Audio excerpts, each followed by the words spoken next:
नमस्कार। News NCR की series humans of Faridabad के 87वें एपिसोड में आप सभी का स्वागत है। मैं हूं आपके साथ प्रताप चौधरी। आज फिर से शाम 4 बजे हम आपके साथ लाइव जुड़े हैं। माफ़ी चाहूँगा, थोड़ा सा 2-4-5 मिनट का हेरफेर ज़रूर है। आज कुछ टेक्निकल ग्लिचेस चल रहे थे, उसकी वजह से। और आज जो हमारे साथ खास मेहमान हैं वो हैं विकास भाटिया जी, जो कि सह संयोजक हैं दधीची देहदान समिति से। नमस्ते। और मेरे ख्याल से बहुत से लोग फरीदाबाद के इनके चेहरे से वाकिफ़ होंगे और इनके काम से भी वाकिफ़ होंगे कि ये किस तरह का काम करते हैं। आप हमारे पीछे ये एक बैनर देख रहे हैं जिसमें नेत्रदान, अंगदान और देहदान तीनों बहुत इंपॉर्टेंट चीज़ हैं। ब्लड डोनेशन के ऊपर, प्लाज्मा और इन सब चीज़ों के ऊपर बहुत काम हो रहा है और होता आया है, लेकिन इस तरफ लोगों का ध्यान बहुत कम जाता है। और ये बड़ी भावनात्मक विषय है ये, जिसको लोग इग्नोर कर देते हैं या मृत्युपरांत भी इस चीज़ को इग्नोर किया जाता है, जबकि मृत्यु के बाद सिर्फ वो के देह है जो सिर्फ राख ही हो जाना है मिट्टी में मिलके। लेकिन अगर उनका अंग किसी भी तरह से अगर किसी की मदद कर पाए उसके जीवन के लिए, तो एक अंधेरे में रोशनी का काम वो जाते जाते स्वर्ग, एक तो स्वर्ग मिलेगा और जाते जाते किसी की अंधेरी ज़िंदगी में एक रोशनी भरने का काम वो चीज़ करेगी। वैसे तो हर वर्ष 10 जून को, मेरे ख्याल से 10 जून को नेत्रदान दिवस मनाया जाता है। 10 जून नेत्रदान है। हाँ, नेत्रदान 13 दिवस अगस्त जो है अंगदान दिवस है। अंगदान दिवस मनाया जाता है। और कुछ लगभग आंकड़ों के अनुसार मैं आपको बताऊं, लगभग 80-90 लाख लोगों की पूरे भारत में हर रोज़ ऐसा कहा जाता है कि मृत्यु होती है। उसके बावजूद भी हम कुछ लगभग 25,000 जो हमारे यहाँ पर जिनकी आंखों की रोशनी जा चुकी है, उन लोगों तक हम वो रोशनी नहीं पहुँचा पाते, जबकि सिर्फ हमारी आंखों की पुतली जो है वो ही दान की जाती है। तो थोड़ी बहुत मैंने भी इस चीज़ के बारे में पढ़ा, मैंने भी इस चीज़ की नॉलेज ली, लेकिन बाकी की डिटेल हम सर से ही जानेंगे। वही हमें आपके साथ में बताएंगे कि क्या प्रोसेस रहता है, किस तरह से ऑपरेशन होता है, क्या क्या ज़रूरतें हैं और क्यों ये करना ज़रूरी है। तो सर, सबसे पहले तो आपका बहुत बहुत स्वागत है हमारे चैनल में। बहुत बहुत नमस्कार। नमस्ते भाई साहब। मैं ये जानना चाहूँगा कि ये जो देहदान दधीची जो आपकी समिति है, ये कब से काम कर रही है, फरीदाबाद में कब से है और किस तरह से आप काम करते हैं? क्योंकि मुझे ऐसा लगता है कि इस अंगदान और देहदान के ऊपर शायद एक ही आपकी संस्था है जो फरीदाबाद में काम कर रही है एक्टिवली। जी भाई साहब, तो थोड़ा सा इसके बारे में आप जरा। नमस्कार साथियों, मैं विकास भाटिया दधीची देहदान समिति सह संयोजक फरीदाबाद से बात कर रहा हूँ। एक बहुत ही अच्छा आज प्रताप चौधरी जी ने हमें अपने यहाँ पे बुला करके और एक मौका दिया है कि मैं अपनी बातों को रख पाऊँ। शुरुआत में मैं 2 लाइनें आपसे कहना चाहूँगा कि गुज़रती नहीं ज़िंदगी अपनों के बिना, गुज़रती नहीं ज़िंदगी अपनों के बिना, थमती नहीं ज़िंदगी किसी और के भी बिना। धर्म ये थम सकती है ज़िंदगी, थम सकती है ज़िंदगी अंगदान से, पर मुमकिन नहीं अपनों के निश्चय के बिना। ठीक बात।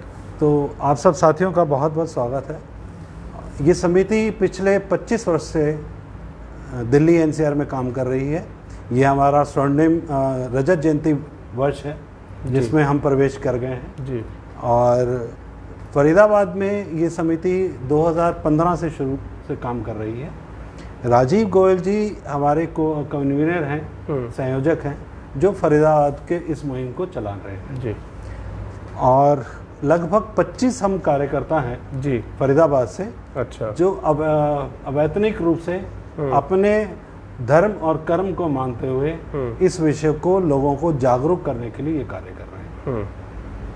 तो सर, ये कहा जाता है कि पहले जब टेक्नोलॉजी इतनी नहीं थी, तो उस टाइम पे एक मृत व्यक्ति की जो आंखें हैं, 2 आंखें, वो सिर्फ 2 को ही एक रोशनी देती थी। लेकिन अब टेक्नोलॉजी बदल गई है, तो 2 लोगों की आंखें 4 आंखों को रोशनी दे सकती है। जी बिल्कुल ठीक कह रहे हैं आप जी। ऐसा है, इस समय जब हम मृत व्यक्तियों की जो हमारे को सूचना प्राप्त होती है, तो हमारा सबसे पहले जब ये सूचना आती है सेंट्रल ऑफिस में जी, और या हमारे माध्यम से जाती है, या दिल्ली एनसीआर में 24/7 हमारे ये नंबर रजिस्टर्ड हैं जी, और उनके ऊपर जब ये सूचना जाती है तो नेत्रदान जो है 4 घंटे के अंदर पूरा करने का बात है। और जब ये 4 घंटे की नेत्रदान जब होता है उसमें 1 घंटे की प्रक्रिया तो हमको लग जाती है उसे ऑफिशियली बनाने में, लगाने में जी।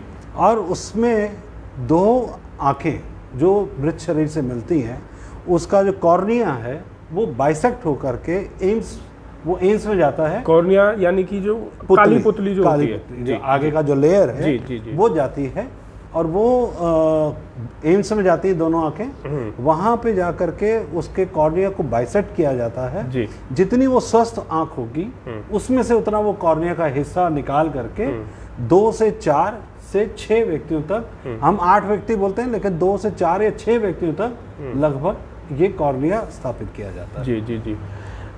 विकास जी, कहीं ना कहीं बड़ी भ्रांतियां हैं लोगों में, सामाजिक संस्कृति और धर्म से लेके इस चीज़ को जोड़ देते हैं कि भाई मरने के बाद हम शरीर का कोई भी अंगदान नहीं करेंगे। तो चलो नेत्रदान की बात है, देहदान भी है आपके इसमें, अंगदान भी है, लिवर है, और भी शरीर में ऐसे बहुत सारे पार्ट्स हैं जो किसी को एक जीवन दान दे सकते हैं। लेकिन फिर भी मृत्यु होने के बाद हम अपने जो करीबी जब उसकी मृत्यु हो जाती है तो जब हम उनको संस्कार करते हैं तो बॉडी को पूरी की पूरी वो एक तरह से राख ही होनी है। बिल्कुल। अगर प्रैक्टिकली देखा जाए, साइंटिफिकली देखा जाए तो वो सिर्फ राख हो जाना, उसके बाद कोई फायदा नहीं।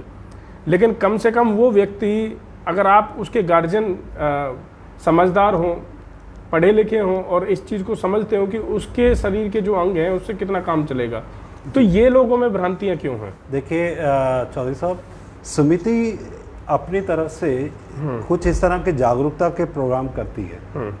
हम लोगों के वेबिनार्स में जाते हैं, उनके ऑफिशियल गेट टुगेदर्स में जाते हैं, या कभी कभी किसी की मृत्यु हो जाती है जहाँ से हमारे को नेत्रदान या देहदान का हमारे को अवसर जो उन्होंने किया होता है, उनकी शोक सभा में भी जाते हैं और अपने हम काउंटर्स लगाते हैं। अच्छा। इसके अलावा हम अपने काउंटर्स जो है ऑफिशियल उसमें भी लगाते हैं, जहाँ पे जैसे कोई त्योहार है, हमारा बड़ा कोई मेला लग रहा है या किसी के ब्लड कैंप्स लग रहे हैं, तो उन सब में जाकर के हम अपना ये जागरूकता विषय सबके सामने रखते हैं। ठीक है। और उस जागरूकता विषय को रखने का काम ही यही है कि लोग समझें कि हमारे को नेत्रदान, अंगदान और देहदान ज़रूर करना चाहिए।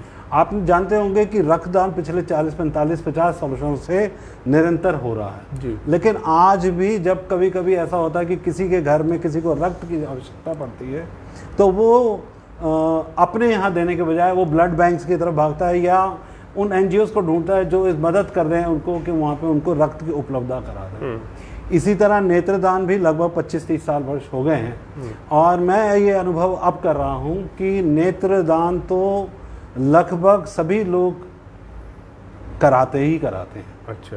नेत्रदान तो आपको एक छोटा सा उदाहरण देता हूँ। श्रीलंका एक बहुत छोटा सा देश है जी, और वहाँ पे नेत्रदान गवर्नमेंट की तरफ से पॉलिसी में डाला गया है। अच्छा। कि होना ही होना है, अनटिल अनलेस कोई ऐसी बात ना हो कि उसकी वो नेत्रदान ना हो सके हों कॉम्प्लिकेशन मेडिकली वे से, अदरवाइज वो उसके वहाँ पे है और वो कॉर्निया जो है अभी एक्सपोर्ट्स करता है, दूसरे देशों को भी देता है।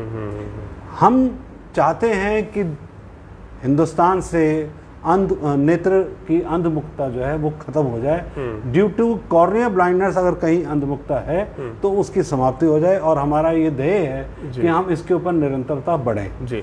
कहीं ना कहीं ये भी देखा जाता है कि लोगों के ना दिमाग में ये रहता है कि भाई आंखें निकाल देंगे, तो वो ये सोचते हैं कि पूरी आंख निकाल देंगे, जबकि ऐसा नहीं होता। वो छोटा सा मैं आपको बता रहा हूँ कि आंख का आगे का पुतली और जो नेत्रदान है वो घर पे भी होता है। अच्छा। मैं आपको ये बता दूं कि उसके लिए पूरा शरीर कहीं नहीं जाता है जी। जब आपके परिवार में, परिजन में किसी की मृत्यु हो या आपके आस पड़ोस भी कहीं पे हो और उसने कहीं संकल्प ना भी लिया हो, तो आप अवश्य उस परिवार में 1 घंटे बाद, 2 घंटे, 1.5 घंटे, आधे घंटे में जब देखें कि थोड़ा सा माहौल शांत हो रहा हो, तब उनके परिवार वालों को ज़रूर कहें कि ऐसी समितियां बहुत सारी हैं जो ये काम करवाती हैं। तो इसलिए हम लोगों को ये जागरूकता भी देते हैं कि अगर आपने संकल्प पत्र नहीं भी भरा है तो भी आप अपने आस पड़ोस में, अपने परिवारजनों में, परिजनों में जब ये दुखद समय आए तो आप हमारे को कॉल कीजिए और हमारे यहाँ से समिति आपके यहाँ पे पहुँच के घर से ही नेत्रदान का कार्य तो क्या विकास जी इसके लिए कोई प्रशासनिक प्रक्रिया भी की जाती है उस टाइम पे, या कुछ ऐसी भी जरूरत पड़ती है? देखिए, नेत्रदान के लिए कोई प्रशासनिक कार्रवाई नहीं होती है। अच्छा।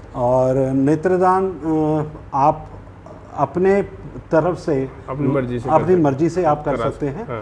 हाँ, इसके अंदर ये है कि जैसे मैंने आपको बताया कि आपने संकल्प ना लिया हो तो फैमिली एक कंसर्न जरूर दे देती है कि हमने आपके यहाँ से नेत्रदान करवाया है। तो इसमें किस तरह से रहता है, जैसे जो अकस्मात मौत होती है या अचानक से मौत होती है वो ही व्यक्ति दे सकते हैं, या जो से एक्सीडेंट हो गया लेकिन फिर भी आंखें ठीक हैं, तो क्या उनके भी क्या रहता है तरीका? देखिए, नेत्रदान की जहाँ तक विषय की बात है तो हमारी यहाँ जो मृत्यु है मैक्सिमम आपने देखा होगा कार्डियक अरेस्ट है ना, उस तरह की मृत्यु होती है जी।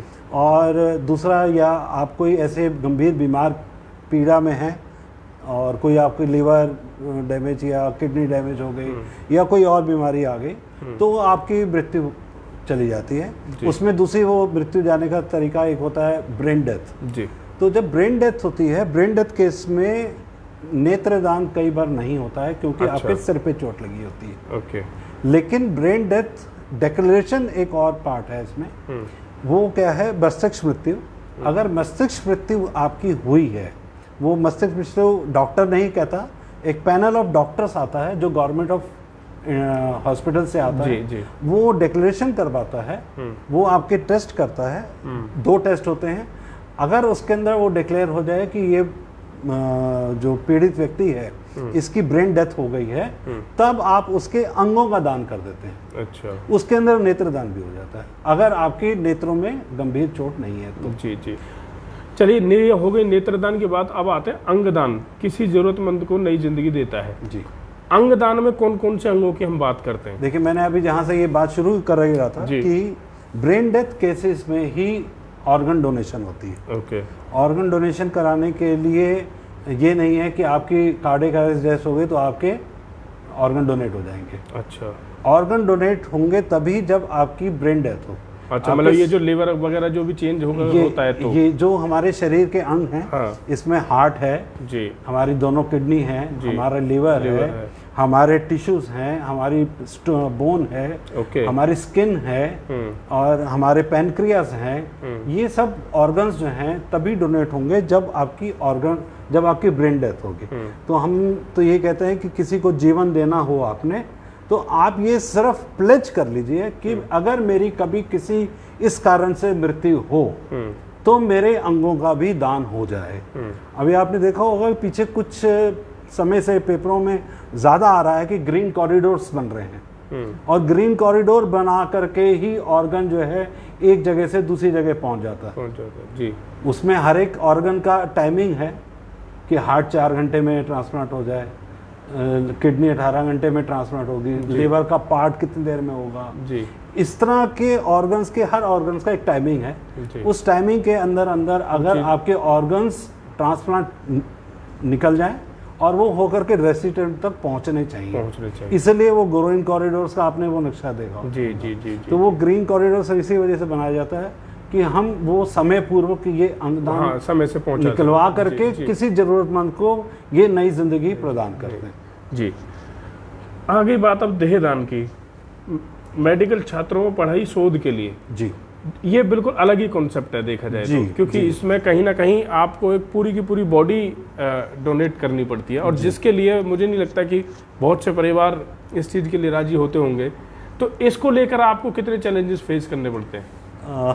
प्रताप जी, मेरे को आप वापस 2012 में ले गए जी जी जी। 2012 का जिक्र मैं आपसे इसलिए कर रहा हूँ जी कि मेरे पिताजी ने अपने देह के दान के लिए हमसे जब इस विषय में चर्चा की और उन्होंने पहले मैं आर्य समाज से ताल्लुक़ रखता हूँ जी, तो आर्य समाज के आचार्यों से, वक्ताओं से, धर्मगुरुओं से हमारे पिताजी ने भी चर्चा की, क्योंकि आपने सुना होगा कि हमारे 16 संस्कार होते हैं और 16वां संस्कार अग्नि संस्कार है जी, कि उस देह का जो संस्कार है अग्नि को समर्पित करते हैं। तो हमारे पिताजी ने जब ये लोगों से पता किया, चर्चा की कि मेरा 16वां संस्कार तो फिर पूरा नहीं होगा, तो ये 16 संस्कार पूर्ण नहीं होगा, ये चिंता सभी को होती है।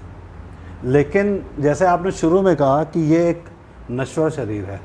बिल्कुल। आत्मा तो जैसे ही मृत्यु होती है वो किसी नए शरीर को धारण कर लेती है, और वो हमारे कर्मों के हिसाब से है कि वो कौन सी योनि में जाएगी। हम बोलते हैं 84 लाख योनियाँ हैं, 84 लाख बोलेंगे आप, सिर्फ 84 योनियाँ बोलें कि वो किस योनि में जाएगी, वो तो आपके कर्म के ऊपर है। बिल्कुल। ये आप निर्धारित नहीं कर सकते कि मैं इस कक्षा में जाऊं या इस स्कूल में चला जाऊं या मैं इस शरीर में चला जाऊं। ये परमात्मा ईश्वर की रजा है, वो ही देहदान वो ही आपके इस आत्मा को किसी दूसरे शरीर में भेज देती है जी। अब रह गए आपके पास वो शरीर जिसे आप मिट्टी कहते हैं। जब आपके परिजनों में डेथ हो जाती है तो आप उस व्यक्ति का नाम नहीं लेते हैं, उसको पूछते हैं ये बॉडी, वो बॉडी बन जाती है तब। तो अब उस बॉडी का क्या करेंगे और कैसे करेंगे और कब ले जाएंगे, मतलब उस शरीर से किसी को प्यार नहीं है, उस आत्मा से प्यार होता है। जो आत्मा चली जाती है तब वो सिर्फ एक शरीर रहता है। अब आप उसके कर्मों को याद करेंगे तो आप उसका ध्यान करते हैं, नहीं तो आप कोई भी व्यक्ति ऐसा संसार में नहीं है जो अपने परिजन को, अपने उस शरीर को अपने घर में रख ले। बिल्कुल सही बात है। देखो जी, बहुत ज़्यादा समय लगेगा तो 2 घंटे, 4 घंटे, बस 6 घंटे। अगर किसी ने बाहर से आना है तो 12 घंटे, परिवार रिश्तेदार नहीं आ जाते तब तक हाँ, वेट तो करते। लेकिन कोई घर में नहीं रखता इसे सजा के नहीं रखता।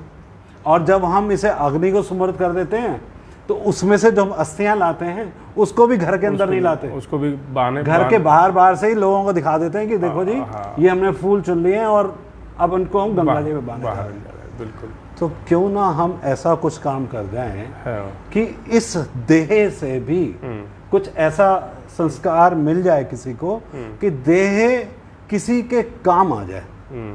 जैसे मैंने आपको बताया कि नेत्र तो 2 से 4 व्यक्तियों को जीवन दे देता है। बिल्कुल। रोशनी देख देता है कि वो देख सके, वो खूबसूरत दुनिया को देख उस खूबसूरत दुनिया को, पलों को देख सकता, समझ सकता है। बिल्कुल। और अंगदान किसी को दे दिए तो वो उसकी जीवन क्रिया को आप बढ़ा देते। बिल्कुल सही बात है। तो आप इसी तरह उससे कहीं ना कहीं कुछ उसके जीवन के कुछ और वर्ष बढ़ जाएंगे। बिल्कुल। अब तीसरा आ गया देहदान जो है का जो कार्य है, ये मेडिकल का जो स्टूडेंट है जो MBBS करने जा रहा है, राइट, उसका फर्स्ट ईयर जो है वो एनाटॉमी का चैप्टर है। और उस एनाटॉमी में एक चैप्टर में उसको ये सिखाया जाता है सिर के बाल से लेके पैर के नाखून के नख तक हमारे इस शरीर की संरचना कैसे हुई है जी।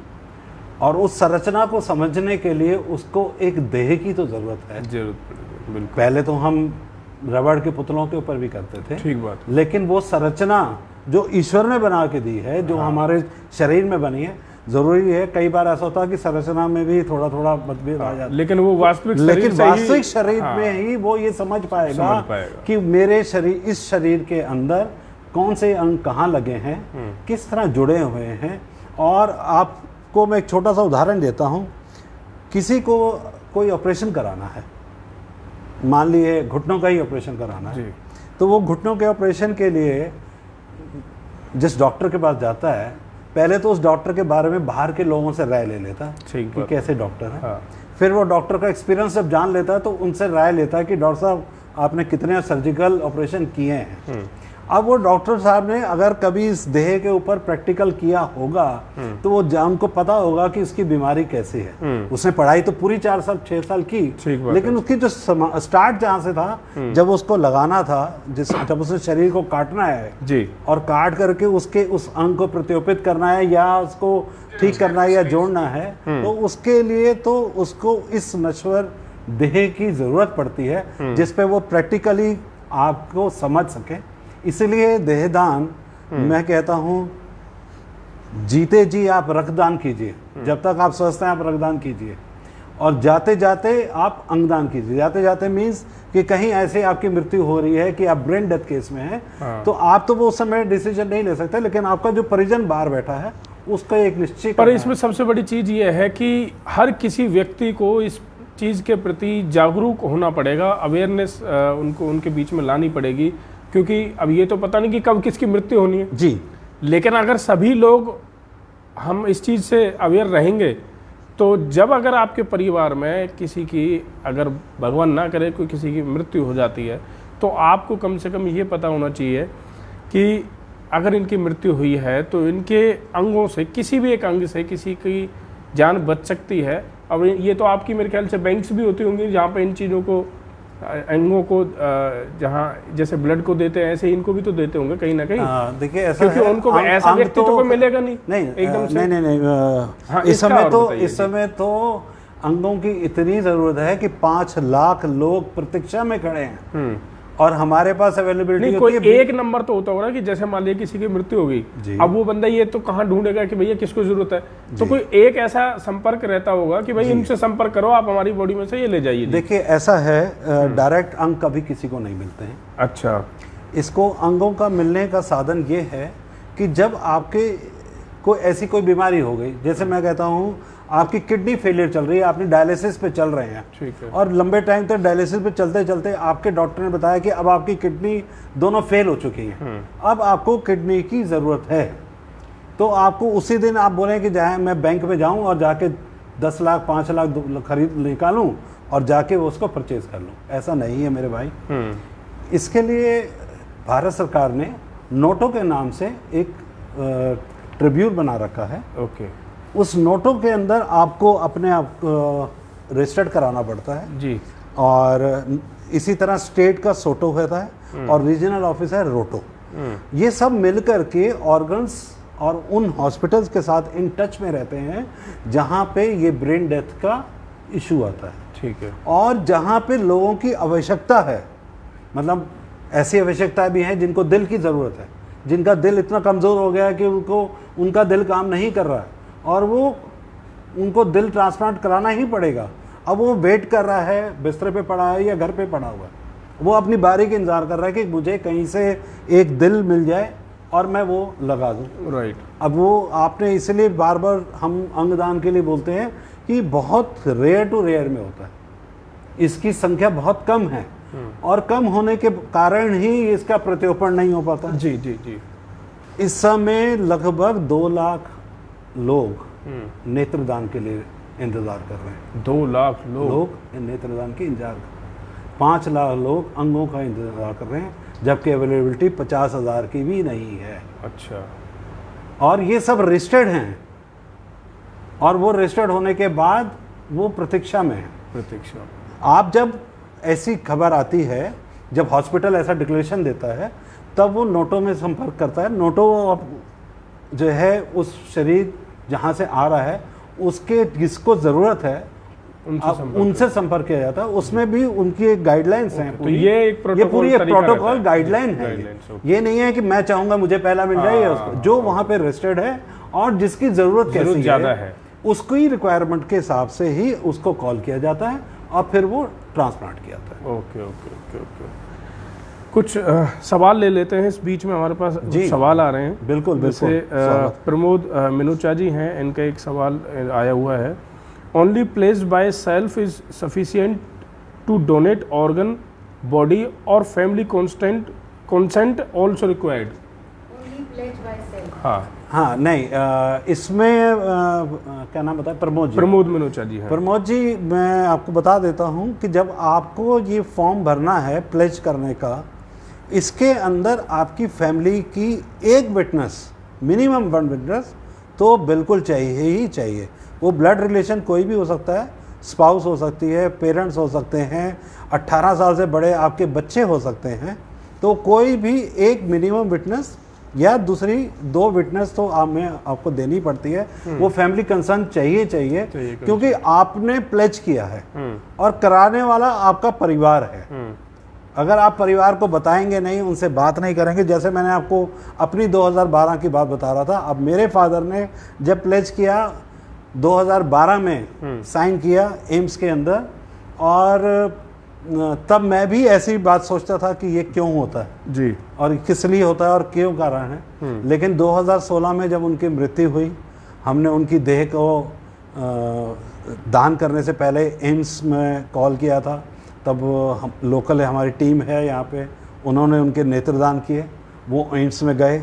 अगले दिन हमने एम्स में उससे बात करी तो एम्स ने हमें टाइमिंग सेट करके दिया जो हमने उनको बताया, और वहाँ से एक एम्बुलेंस आई हमारे घर पे थोड़ा सा और कंसर्न करते हुए हम पहुंच गए वाया शमशान घाट, ताकि पब्लिक रिचुअल्स भी हो जाएं। जी जी। और पब्लिक रिचुअल करते हुए शमशान घाट से मैं अपने पिताजी का पूरा शरीर लेकर के उस एम्बुलेंस में गया और मैं वहाँ पे डिपार्टमेंट ऑफ एनाटॉमी के से डॉक्टर से मिला जी। उन्होंने कुछ फॉर्म्स फॉर्मेलिटीज़ मेरी उस समय करवाई और उन्होंने मेरे पिताजी का देह हमें से ले करके और मुझे कहा कि ये आपकी आखिरी उनकी विज़न है, दर्शन है। हाँ, अंतिम आप अंतिम दर्शन है ये आपके, जी। और आप अंतिम दर्शन कीजिए और आपने बहुत नेक कार्य किया है। ये 2016 की बात है। और जब मैंने पिताजी के दर्शन करने के लिए उनके मुख से वो चादर हटाई तो ऐसा तेज सा मुझे दिखाई दिया उनके चेहरे पे, जैसे कोई छोटे बच्चे को कोई उसका मनपसंद खिलौना दे दें और वो प्रसन्नचित हो जाए। तो ऐसे ही मेरे पिताजी का जो चेहरा चमक रहा था, अब आप कहें वो ईश्वर जैसे कि पीछे गोला चमकता है, जी, जी, अब या वो मेरे मन की भावना थी, लेकिन मैं बहुत संतुष्ट हुआ था जब अपने पिताजी का देह का दान करवाया मैंने। और उस कार्य से करने के बाद ही मैं इस कार्य में जुड़ गया, दत्तीची देहदान समिति के संपर्क में आया मैं। तो सर जी, जैसे बॉडी जब वहाँ पे जाती है हॉस्पिटल के अंदर, जी। जो मेडिकल कॉलेज के छात्रों के बच्चे के लिए, तो वहाँ पे क्या टाइम लिमिट क्या रहती है कि कितने दिन तक उस बॉडी पे वो टेस्टिंग कर सकते हैं? बहुत सही प्रश्न किया आपने भाई। जी जी। जब वो शरीर वहाँ पहुँचता है तो वो उसे केमिकल्स के अंदर ड्रम्स में, टब्स होते हैं उनके बड़े जी, उसमें रखते हैं और लगभग कम से कम 1 साल। अच्छा। और क्योंकि देह मिलती ही नहीं है मिलते ही नहीं। तो 1 साल नहीं तो 2 साल तक उस देह को वो संभाल के रखते हैं। मैंने जैसे आपको शुरू में बताया कि ये देह जो है एनाटॉमी और डिपार्टमेंट, जो एनाटॉमी के जो अपने MBBS का पहला ईयर है उसकी ये पहली पुस्तक है, ये पूरा देह उसकी पहली पुस्तक है।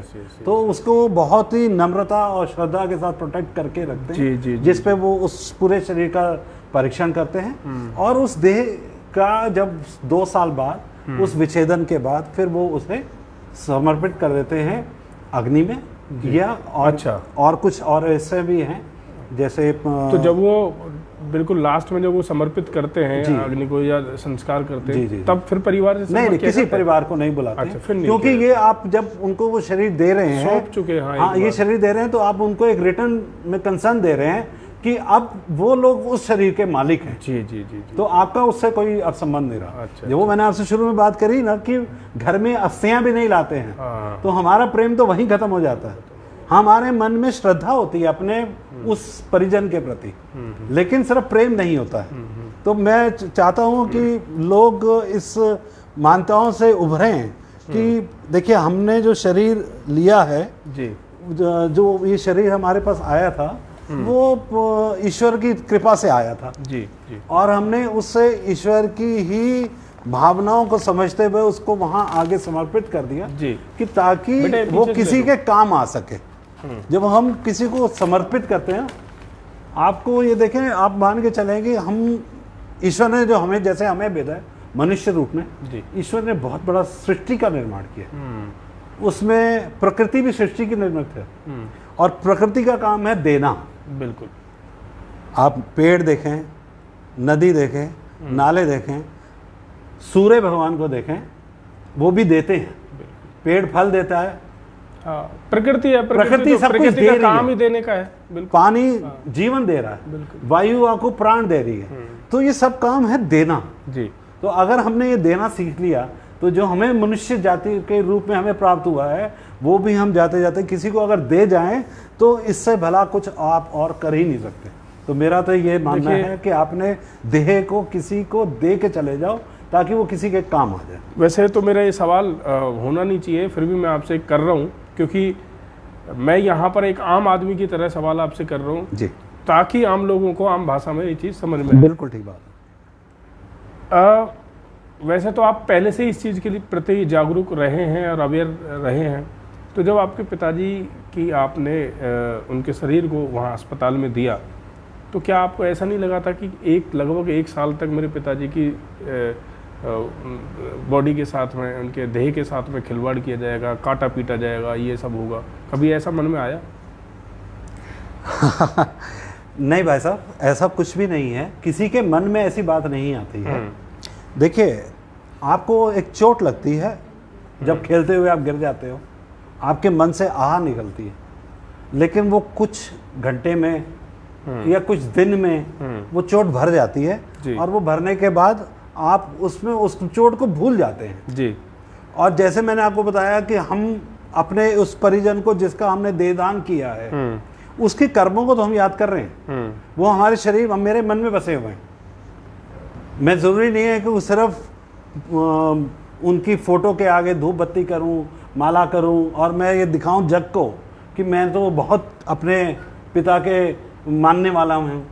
अगर मैं उनके कर्मों को मान जाता हूं, उनके दिखाए राह पे चल जाता हूं, तो आप फिर बाकी सब चीज़ों को भूल जाते हैं। तो इसलिए जो हमने देहदान जब मैंने अपने पिताजी का कराया, ये उनका निश्चय था और उन्होंने मुझसे समझाया कि ये क्यों होना चाहिए। ये जो आपने मुझसे प्रश्न किया, ये 2012 का मेरा भी प्रश्न था कि पिताजी, जब आपको हम इतने प्यार करते हैं तो फिर आप जो है वहां जाएंगे तो फिर क्या कह रहे हैं? तो उन्होंने कहा कि भाई एक बात बता, जब मैं जाऊंगा तो क्या तू मुझे अपने घर में रख लेगा? हाँ, ये भी बात सही है। पर देखिए, ये कहीं ना कहीं किसी भी एक आम व्यक्ति की व्यथा हो सकती है, जो सवाल मैंने आपसे किया है। नहीं, बहुत अच्छा प्रश्न है, ये हर एक व्यक्ति के मन में आता है। देखिए, मैं आपको बताऊं, ये आप जब किसी को डॉक्टर बना रहे हैं, जी, आप जब वो डॉक्टर बन रहा है और वो उस शरीर के बारे में जानेगा नहीं, आप लाइव में चले जाइए, आप अपने किसी जानने वाले का ऑपरेशन करा रहे हैं जी, क्या आप उसको वहां पे रोक टोक लगा देंगे कि नहीं, आप बिना काटे बिना चीरा फाड़े आप मेरे उस व्यक्ति का हृदय बदल दो या उसके किडनियां लगा दो? अभी तो जीवित व्यवस्था में भी लीवर ट्रांसप्लांट होता है। मतलब आप अपने शरीर का लीवर या अपने शरीर से एक किडनी जीवित अवस्था में अपने परिजन को दे सकते हैं। बिल्कुल। तो आप तब आपको चोट नहीं लगती क्या? ठीक बात है। अच्छा, इसकी कोई देहदान करने की कोई एज भी होती है कि भाई इस एज के, पार्टिकुलर एज के बाद नहीं कर सकते? देहदान, अंगदान भी जो होते हैं, जी, या नेत्र हो गया, अंगदान हो गया, उसके लिए देखिए, मैं आपको दो बातें, पहले नेत्रदान और देहदान के बारे में बताता हूँ। नेत्रदान और देहदान की कोई समय उम्र नहीं, सीमा नहीं है। आप किसी भी अवस्था में नेत्रदान, अगर आपकी सही है, स्वस्थ आंखें हैं, तो आप नेत्रदान कर सकते हैं। हाँ, अगर आपने आपने कैटरेक्ट ऑपरेशन करा रखा है तो भी आप नेत्रदान कर सकते हैं। ओके। और दूसरा, अगर आप कहीं ऐसे जगह पे हॉस्पिटल में हैं और आप इन्फेक्टेड हैं, तब आपके नेत्रदान नहीं हो सकते। आप आईसीयू में हैं और आपकी आईज पे इन्फेक्शन चला गया है, तो आप नेत्रदान नहीं कर पाते हैं। अदरवाइज आपके नेत्रदान कराने की कोई समय सीमा। मान लीजिए कोई व्यक्ति कैंसर से मौत हुई है उसकी? नहीं, कैंसर वाले व्यक्ति की नहीं होती है। और देहदान का भी, जैसे आपने मुझसे प्रश्न किया, मैं आपको एक बड़ा अच्छा उदाहरण भी देता हूँ देहदान का, आपकी बात का पूरा उत्तर मिल जाएगा। देहदान का भी कोई उम्र नहीं है, कोई समय सीमा नहीं है, लेकिन देहदान का संकल्प लेना, उसके लिए 18 प्लस की आपकी उम्र होनी चाहिए। अच्छा। उसके बाद आप अपना संकल्प पूरा करा सकते हो। अगर आपने संकल्प नहीं भी लिया है और आपके घर में मृत्यु ऐसे हो जाए, तो आप अपनी कंसर्न देकर के उस व्यक्ति का शरीर देहदान करा सकते हैं। इसका बहुत बढ़िया उदाहरण ये है कि आज से 2000 लगभग 2 साल पहले, 2019 के आसपास के, एम्स में 7 दिन के बच्चे का देहदान हुआ है। अच्छा। 7 डेज ओल्ड। वो बाई बर्थ जब हुआ तो उसके हार्ट में कुछ प्रॉब्लम थी। डॉक्टर्स ने बहुत कोशिश की, लेकिन वो जब उसका ऑपरेशन चल रहा था 7वें दिन, तो वो नहीं बच पाया।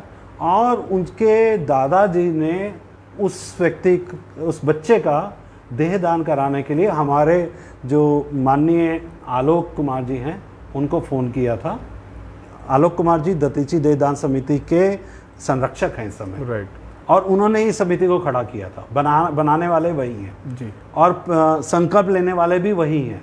उन्होंने ही अपनी टीम के साथ सबसे पहले संकल्प लिया था जी। और उस 7 दिन के बच्चे का जब देहदान हुआ था, उस बच्चे के पिता को जी। राष्ट्रपति भवन में हमारा एक प्रोग्राम हुआ था जिसे हम बोलते हैं देहदानियों का उत्सव। जी हर वर्ष में जितने इस तरह के देहदान, नेत्रदान, अंगदान होते हैं जी। उन लोगों के परिवारों को ह्यूमैनिटी के लिए आगे प्रोत्साहन देते हैं और उन लोगों को भी बुलाते हैं जिन्होंने उस वर्ष में देहदान का संकल्प पत्र लिया होता है, उनकी बिलनेस दी जाती जी। है। इसी तरह उसी में एक प्रोग्राम हुआ 2019 में राष्ट्रपति भवन के अंदर, और राष्ट्रपति भवन में राष्ट्रपति जी कोविंद जी के सामने उस लड़के को बैठाया गया था जिसने उस लड़के ने जिसके बच्चे का दान हुआ था, और उसने फिर अपनी उस बच्चे की दान की प्रक्रिया के बारे में बताया गया था। अच्छा, एक सवाल और आ रहा है, ये उषा पासी जी हैं, इनकी ये कह रही हैं कि क्या अंगदान एंड देहदान एक साथ हो सकता है? जी उषा जी, बिल्कुल अंगदान और देहदान इकट्ठा हो सकता है, लेकिन आपको मैंने जैसे बताया कि अंगदान की जो प्रक्रिया है वो ब्रेन डेथ केस में पूरे अंगों का दान होता है। अगर पूरे अंगों का दान हुआ ब्रेन डेथ केस में, तब देहदान नहीं होगा, क्योंकि जब वो आपका पूरा शरीर जो है जिसके ऊपर से आपके अंगों का निवारण निकल गया है, तो वो देह बाकी जो बचती है वो परिवार में चली जाती है।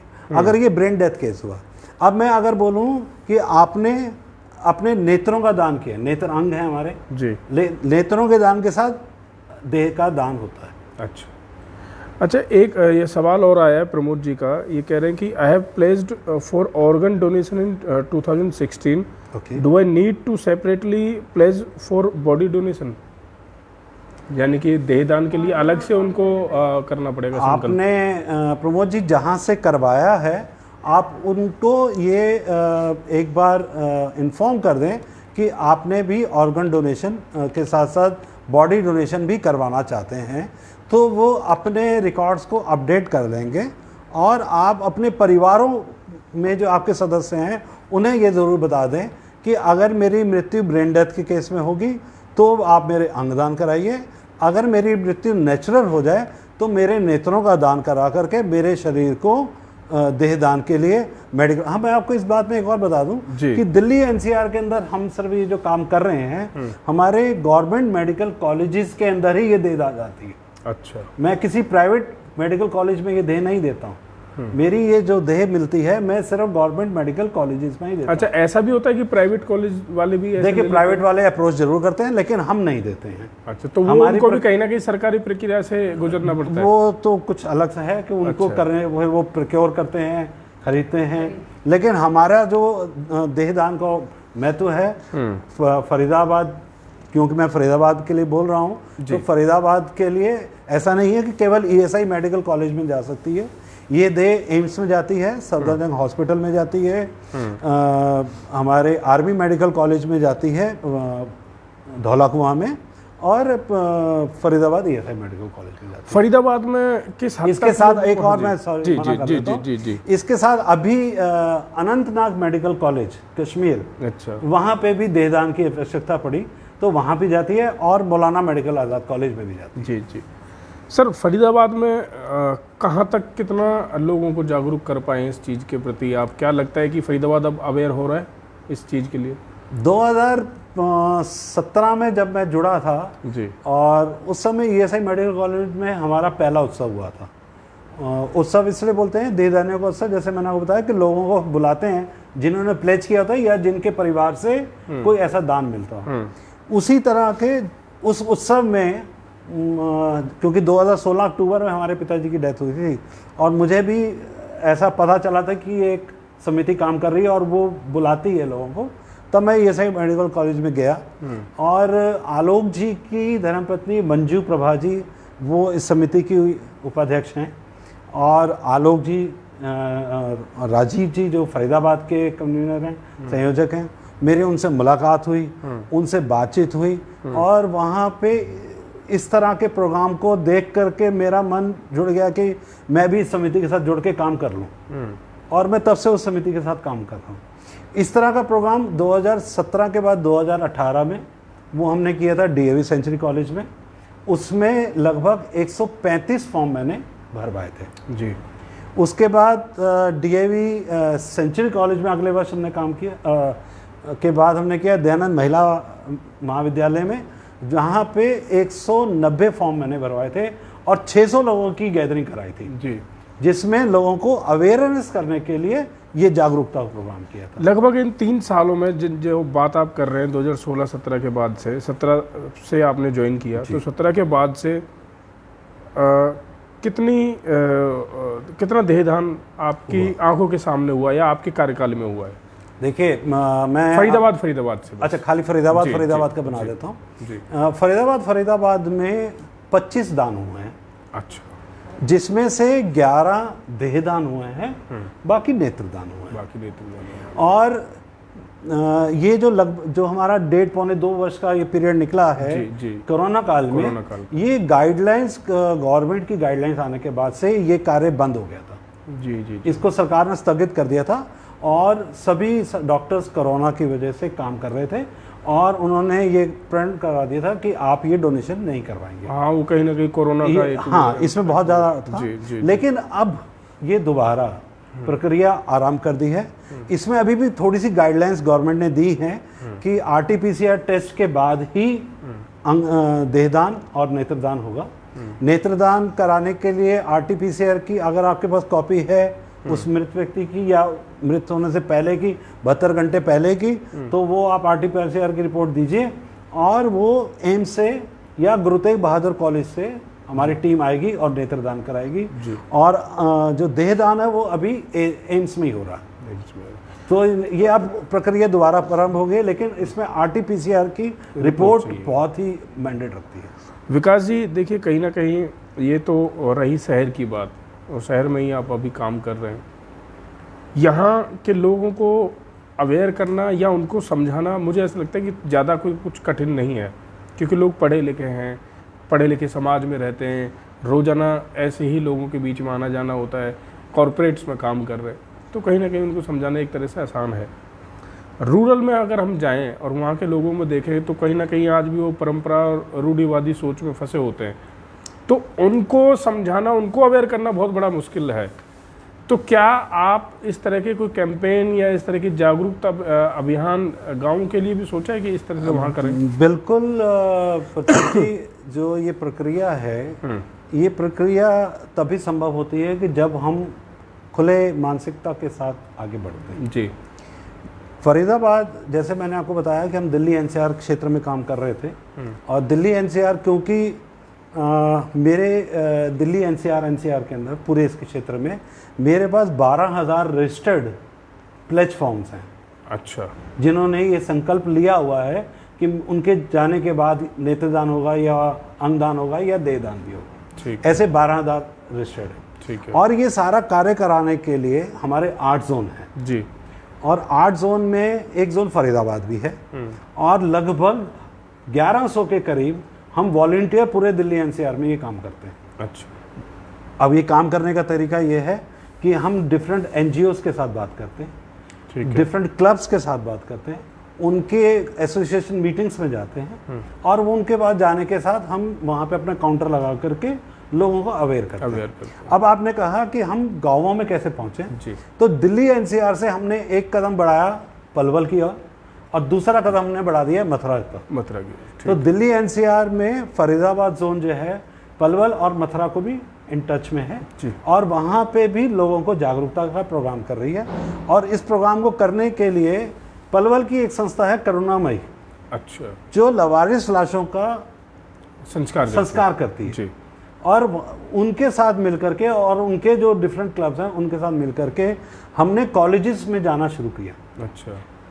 पलवल के कॉलेज में मैं गया, संस्कृति करके सरस्वती कॉलेज है, सरस्वती कॉलेज है, और वहाँ पे बच्चों के साथ और उनकी टीचर्स के साथ लगभग उसमें 300 बच्चे थे। और इसी तरह एक मैंने अपना पूरा प्रमोशनल प्रोग्राम किया कि उस प्रोग्राम में हमने अपने ऑडियोस वीडियोस प्रमोट किए, लेक्चर्स प्रमोट किए, क्वेश्चन आंसर्स दिए कि लोग अवेयर हों, लोग जागरूक हों। और इस तरह हमने फॉर्म्स, हमारे कुछ फॉर्म्स हैं, हम वो फॉर्म डिस्ट्रीब्यूट करते हैं कि और हमने पत्रक देते हैं कि वो लोग जाएं, पढ़ें और अपने परिवार से कहें। जो समझता है या जो जान लेता है या जिसकी क्वेरी होती है वो हमें रिवर्ट कॉल जरूर करता है। तो क्या गांव से कुछ करा पाए अंगदान या नेत्रदान के लिए? जो देहदान तो बहुत दूर की चीज़ है। मेरे पास कल शाम को बडोली गांव से एक सज्जन का फ़ोन आया। अच्छा। कि विकास जी, मैंने आपका इस तरह का एक बैनर देखा है जी 8 सेक्टर में जी शमशान घाट पे, हाँ, और मुझे अपने नेत्रों और अंगों का दान कराना है। बहुत बढ़िया बात है। तो मैंने कहा बिल्कुल भाई साहब। तो मैंने कहा आपने जो अपना फ़ोन किया है मुझे व्हाट्सएप नंबर दीजिए, मैं आपको वहाँ पे फॉर्म भेज देता हूँ, आप फॉर्म भर के मुझे वापस कर दीजिए। अच्छा, आपने एक बात कही कि लगभग 12,000 प्लेज फॉर्म आपने आपके पास हैं जो भरे हुए हैं जी, जो दिल्ली एनसीआर के से टोटल। क्या कभी ऐसा भी एक्सपीरियंस देखने को मिला है कि जिन्होंने प्लेज फॉर्म भरा है और भरने के बाद जब ये समय आता है और वो मना कर देते हैं?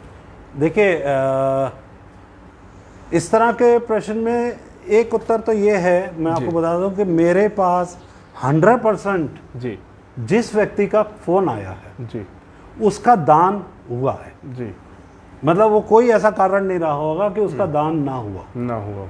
वो दान की प्रक्रिया बिल्कुल संभव हुई है और वो पूरी की गई है। तो कभी ऐसी कोई सिचुएशन नहीं आई नहीं कि कोई किसी कारण से किसी ने हमारे पास फॉर्म भरा हो और उसने ना किया। देखिए, मैं आपको बार बार यही बोलता हूँ कि जब आप प्लेज करते हैं तो आप अपने परिवार को जरूर सूचित कीजिए, उनको गुडविल में लीजिए कि मैंने एक अच्छा पुण्य का काम किया। जैसे मैंने अपने पिताजी का उदाहरण दिया, मेरे पिताजी की मृत्यु के बाद मैंने लगभग 1.5 घंटे बाद, मैंने घंटा निकल चुका था, तो मैंने अपनी माताजी से पूछा कि क्या करना है, क्या प्रक्रिया करनी है, कैसे करना है। तो उन्होंने कहा कि देखो जी, करना वो है जो आपके पिताजी चाह गए, जो उनकी अंतिम इच्छा थी वही हमने पूरी करनी है, और तुम वो प्रक्रिया कराने के लिए आगे टीम में बात कीजिए और पापा के देह का दान कराइए। और अश्रु, मेरी ग्रैंड मदर की आइज का donation at the age of 98 में हुआ और 2013 में। अच्छा, 98 की एज में? 98 की एज में। और इतनी स्वस्थ आंखें थी कि वो जब डोनेशन हुआ तो वो गई आंखें, तो बोला ये तो पता नहीं कितने लोगों को रोशनी दे जाएगी। बहुत बढ़िया। एकता जी, कुछ सवाल?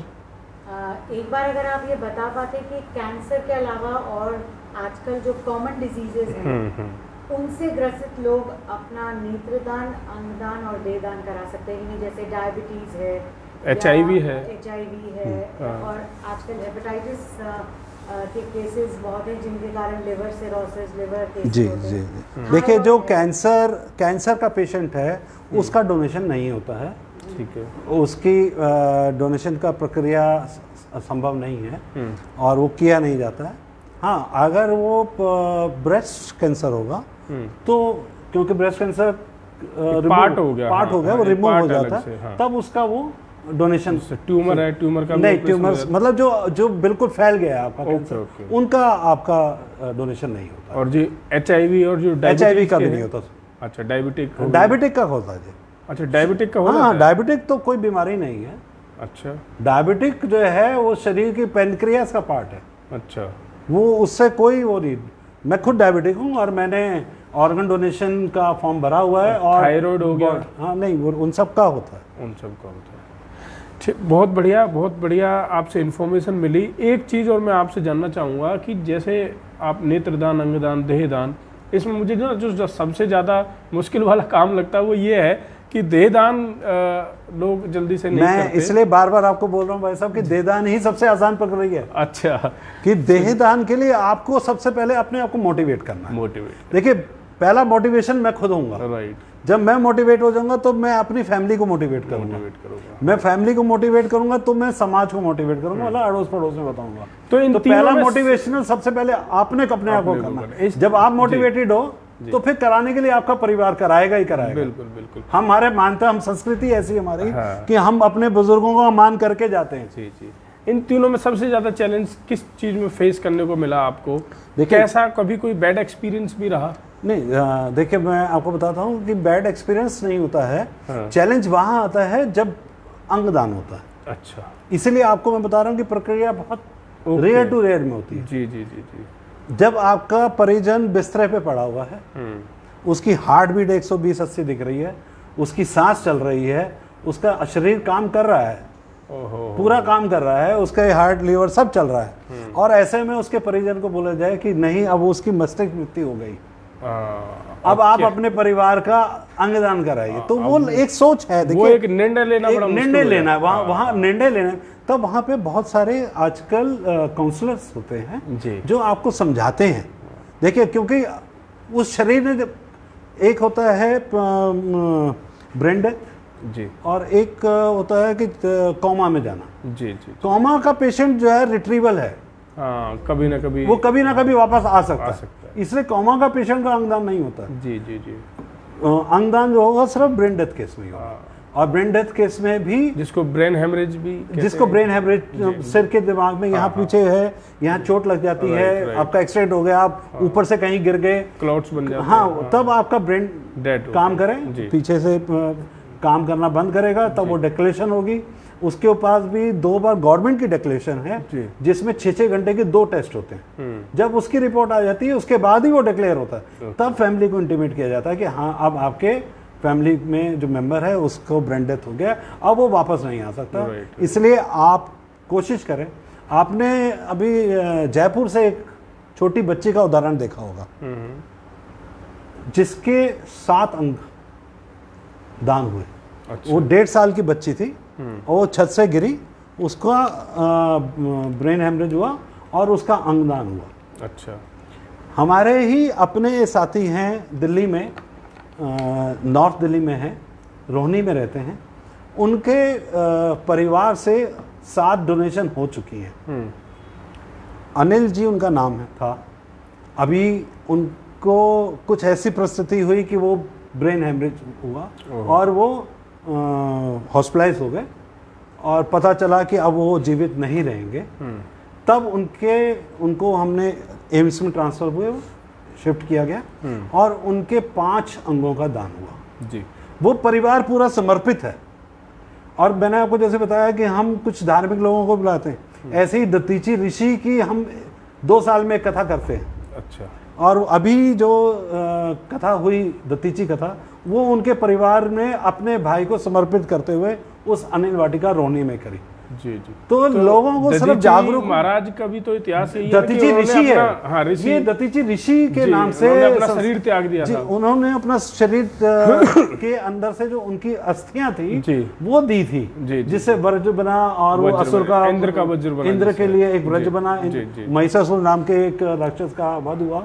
तो वो क्या था कि वो देखो, अगर हम बहुत प्राचीन में जाएंगे तो वैदिक कालों में भी शल्य क्रियाएं होती थी, शल्य चिकित्सा तब भी चलती थी। जी, जी, जी। लेकिन हम धीरे धीरे अपनी फिलॉसफी को बुलाते गए, फिर बैक टू गए, अब हम वापस अपनी उसी क्रियाओं में जा रहे हैं। तो उन्होंने तो कहीं ना कहीं उस समय जन कल्याण की वजह से तो मैंने तो आज भी हमारा महत्व भी यही है कि आप अपना मानवता के लिए संकल्प जरूर लें। देखिए, सबसे पहले आप अपने मन को मान लीजिए कि हाँ, मैंने शरीर, जैसे मैं रक्तदान करता ही करूँ, जब तक मैं स्वस्थ हूँ मैं रक्तदान करूंगा।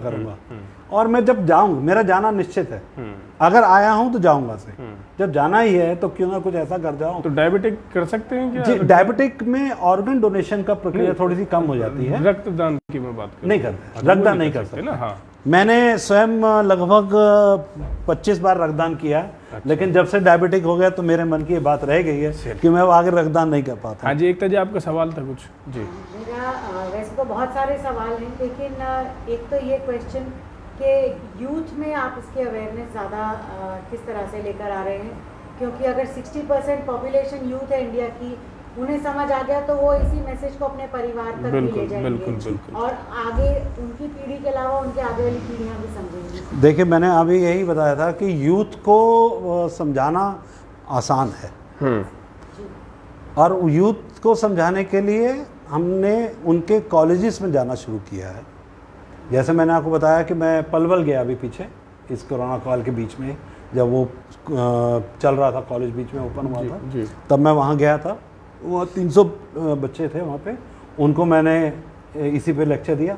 इसी तरह फरीदाबाद में एचलॉन इंस्टीट्यूशन है। जी जी, बिल्कुल। मैंने एचलॉन इंस्टीट्यूशन में जाकर के उनकी कॉलेज में जाकर के लेक्चर दिया इस तरह। अच्छा। और लोगों को, बच्चों को ये समझाया कि इसका महत्व क्या है, कारण क्या है, क्यों जरूरी है और करना क्यों है। हाँ, करना क्यों। देखिए, बच्चों को नहीं जाना, और हमारी ये संस्कृति भी है कि बच्चा तो बड़ा होकर ही जाएगा ना, तो बच्चा अपने पेरेंट्स को ये कहेगा। तो बच्चा की बात आज की डेट में पेरेंट्स ज़रूर सुनते हैं। पहले हम पेरेंट्स की बात सुनते थे, ठीक बात है। आज बच्चे की बात उनके पेरेंट्स ज़रूर सुनते हैं। तो क्योंकि- बच्चों को ये मोटिवेशनल करने के लिए हमने वीडियोस के लेक्चर्स बनाते हैं, उसके अंदर हम फिल्म सिखाते हैं, अच्छा। ताकि लोग ये मोटिवेट हों कि ये एक ऐसी प्रक्रिया है कि जिसको करने के बाद आप ह्यूमैनिटी एक तो सेवा कर जाओगे और आपका मन ऐसा शांत हो जाता है। जैसे मैंने अपने पिताजी के बारे में बताया कि जैसे मैंने उनका चेहरा देखा कि मेरा मन तो ऐसा हो गया कि मैं खुद प्रफुल्लित हो रहा था, वो तो हो रहे थे। जी जी जी। हमें पता है कि मरा हुआ जो शरीर है वो कुछ भी उसमें कुछ भी पकड़ेगा ना नहीं। कोई दर्द होगा ना कोई कुछ दर्द होगा ना कुछ होगा, उसको कहीं कुछ नहीं होगा। बिल्कुल। लेकिन मेरे को ऐसा लगा कि यार मैंने वो जो उनकी इच्छा थी वो पूर्ण कर दी, तो मेरा मन आज भी प्रफुल्लित है। जी जी जी। मैंने लगभग शायद 4 या 5 बार उनकी बात सुनी थी। कुछ वरिष्ठ नागरिक हैं हमारे शहर के, या कुछ ऐसी वरिष्ठ नागरिकों की समितियां या संगठन हैं, तो उनके इमोशंस को, उनके जज्बातों को ध्यान में रखते हुए क्या उन्हें प्रेरित किया जा सकता है और वो आपके साथ जोड़ा जा सकता है अंगदान और देहदान के लिए? बिल्कुल आप सही पूछ रहे हैं। कुछ फरीदाबाद की एनजीओस हैं जो वृद्धाश्रम के साथ जुड़ी हुई है या ओल्ड एज होम के लिए या उनकी केयरिंग में जुड़ी हुई है, जिनके परिवार वाले उनको वहाँ छोड़ देते हैं या उनका कोई देखने पूछने वाला नहीं है। तो हमने उन एनजीओस के साथ जाकर के बातचीत करी है कि आप अपने यहाँ पे जो व्यक्ति हैं, देखिए पहली बात जाना तो है, अगर जाना है और उनको बाद में पूछने वाला कोई नहीं है तो आप क्यों ना उनके फॉर्म्स, फरीदाबाद में एक संस्था है देवीलाल वृद्धाश्रम, NIT 2 में बजाज जी हैं जी, तो मैं उनसे भी मिला, उनके यहाँ पे भी हमने कुछ लोगों के ऐसे पत्रक भरे हैं और कुछ ऑर्गेनाइजेशंस और हैं जिनके साथ हम दिल्ली के अंदर काम कर रहे हैं, वो उनको भी हमने ऐसे ओल्ड एज होम वालों के साथ बातचीत करके और उनको वहाँ फॉर्म दिए। अभी शायद आपके कल एक प्रोग्राम में ऐसे एक आए थे, मैंने सुन रहा था, तो मेरी जी वरिष्ठ नागरिक सेक्टर 19 से, तो मेरी एक अपील है सभी लोगों से जो मेरी बात को ये सुन रहे हैं, वो अपने परिजनों से, अपने परिवारजनों से जो यंग हैं वो अवश्य बात करें। जो व्यक्ति मैं ओल्ड एज नहीं कहता हूँ, वो और यंग ही होते हैं, 60 प्लस वाले और यंग हैं, उनमें शक्ति ज़्यादा है, हम में शक्ति कम है। तो वो उनसे मेरा निवेदन है, नम्र निवेदन है कि आप इस बात को, महत्वता को जानते हुए हमारे साथ जुड़ें, इस बात का संकल्प लें कि आप अपनी मृत्यु के बाद भी किसी का भला कर जाएंगे। किसी को अगर नेत्र मिल गए तो 4 व्यक्ति वो उस कॉर्निया ब्लाइंडनेस से दूर हो जाएंगे, तो वो इस दुनिया को देख पाएंगे, इस रंग बिरंगी दुनिया को समझ पाएंगे। बिल्कुल, बिल्कुल, किसी के अगर अंग आप दे सकें तो अपने अंगों का भी दान करें। और पूरा शरीर, ये देह जो है मेडिकल रिसर्च या जो डॉक्टर्स MDs लेवल्स के होते हैं वो भी इस पे आप पे परीक्षण करते हैं। को भी अगर कोई ऐसा क्रिटिकल केसेस आ जाए, जैसे आपने देखा कि 2 बच्चों के सिर मिले हुए थे, हाँ जी हाँ जी, तो 2 बच्चों का सिर मिलने के लिए अगर डॉक्टर को ऑपरेट करना है तो डॉक्टर कैसे करेगा? तो डॉक्टर को वो शरीर की संरचना को समझना है, करंट वेयर्स में देखना है उसको।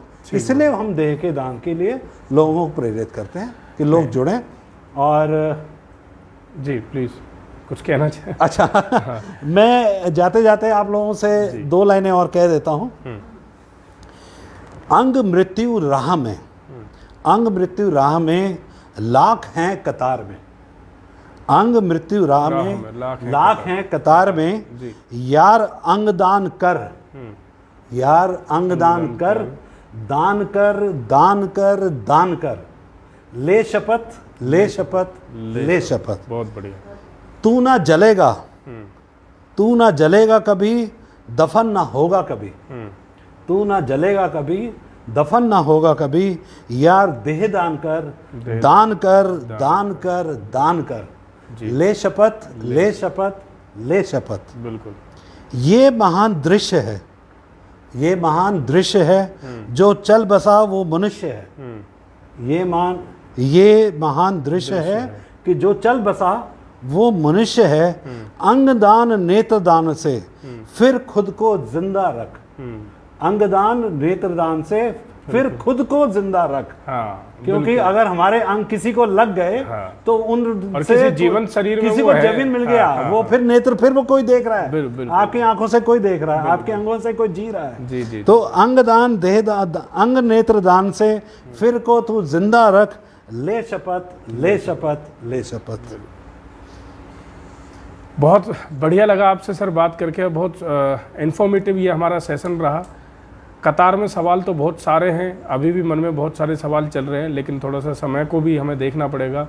और लगभग 1 घंटे से ऊपर आज हमें हो गया है इस सेशन को चलते चलते, क्योंकि ये एक ऐसा सेंसिटिव टॉपिक है जिसके ऊपर हम बहुत सारी बातें और कई घंटों तक बातें कर सकते हैं। और हमारे इस पूरे 87 एपिसोड में आज ये सबसे डिफरेंट और अलग एक टॉपिक रहा। हमने बहुत से एस्पेक्ट्स को हमने कवर किया है अपने पूरे एपिसोड्स के सीरीज़ में। और लेकिन आज ये एक भावनात्मक सेशन हमारा रहा है, जिसमें हर एक बहुत छोटी से छोटी चीज़ों को ध्यान में रखता है, क्योंकि हर चीज़ एक सेंसिटिविटी को दर्शाती है। जब हम हमारे परिवार में हमारा जो सदस्य है परिवार का, जब उसकी मृत्यु होती है तो उस समय पर एक आपको निर्णय लेना होता है। और कहीं ना कहीं हम परंपराओं को भी देखते हैं, धर्म को भी देखते हैं, ये सब चीज़ें उसमें आड़े आती हैं। लेकिन अगर हम जागरूक हैं, हम समझदार हैं, हम पढ़े लिखे हैं, तो कहीं ना कहीं देखिए एक प्रोसेस जो है संस्कार करने का, आप घर से नहला धुला के उस मृत शरीर को आप शमशान घाट तक लेकर जाते हैं, वहाँ पर पूरी एक प्रक्रिया होती है संस्कार करने की। तो कहीं ना कहीं उसके बाद उस लकड़ियों के बीच उनको जल करके एक मुट्ठी भर राख बनी जाना है।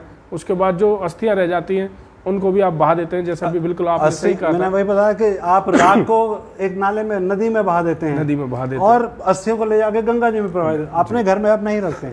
तो क्यों ना हम इस मृत शरीर को किसी को दान कर दें। और ये सबसे सर की मुझे जब अभी ये कविता पढ़ रहे थे तो मुझे सबसे अच्छी बात उसमें ये लगी कि अपने आप को मरने के बाद भी जिंदा रख। तो एक जीवंत शरीर में जब आपके नेत्रदान है या अंगदान है, किसी एक जीवंत शरीर में जा रहे हैं, तो आप सोचिए आप फिर से अमर हो गए। फिर से अमर। तो और उसके बाद जब वो बॉडी किसी और को वो अंगदान आपके करेगी, तो आप जीवन भर के लिए एक अमर कहलाए जाएंगे। तो कहीं ना कहीं इस चीज़ के प्रति जागरूक हों और अपने आसपास वालों को, अपने आने वाली पीढ़ी को आप जागरूक करें कि ये सब चीज़ें, तीनों एस्पेक्ट्स कितने ज़रूरी हैं, नेत्रदान, अंगदान और देहदान। तो कहीं ना कहीं उस मिट्टी में मिलने की बजाय आप किसी के काम आएँ, एक इंसानियत का रूप दिखाएं, ताकि और भी ज़िंदगी आप बचा सकें। हम ब्लड डोनेशन के ऊपर काफ़ी जोर दे रहे हैं, उस पर भी हम काम करते हैं, लेकिन ये भी कहीं ना कहीं बहुत ज़रूरी चीज़ है। तो आज बहुत अच्छा हमारे विकास जी आपके साथ बहुत धन्यवाद करता हूँ प्रताप चौधरी जी। एकता जी का भी मेरे पास फोन आया जी, और आप लोगों ने समाज को जागरूक करने का ये जो विषय दिया मुझे जी, और ये लोग हो सकता है इससे कितने प्रेरित हो जाए जी, और वो किसी ना किसी को वो एक नया दान कर दें। हम ये मान के चलें कि हमारा काम है इस शरीर को आगे किसी की संरचना में डालना। जी। तो अगर हम जीते जी किसी को कुछ दे जाएं, हम जीते जी करते हैं रक्तदान, जाते जाते हम करेंगे अंगदान, और जाने के बाद हम अपने परिवारजनों के द्वारा अपने नेत्रों और अंगों का दान करेंगे। तो आज बस लास्ट लाइन बोल रहा हूँ, आइए साथ बढ़ाएं, मानवीय सरोकार कुछ कर जाएं, करें संकल्प, मृत्यु उपरांत अपने परिजनों द्वारा समाज हित में अपना करवा जाएंगे अंगदान, नेत्रदान और देहदान। बहुत बहुत धन्यवाद। बहुत बढ़िया। विकास जी का जो संपर्क सूत्र है वो हमने डिस्क्रिप्शन में और कमेंट बॉक्स में भी दे दिया है, आप कमेंट बॉक्स में देख सकते हैं। अगर आपको भी इनसे संपर्क करना हो, आप भी इस चीज़ के लिए प्रेरित होकर जागरूक हो रहे हैं, तो और आपको भी ऐसा कुछ अपना ये प्लेज फॉर्म भरना है, तो आप विकास जी को डायरेक्ट फ़ोन करके संपर्क कर सकते हैं। जी, मुझे संपर्क कीजिए। मेरा नंबर है 9911674346। ये 24/7 मैं ओपन रखता हूँ ये नंबर। और हमारी वेबसाइट है www.dehedan.org।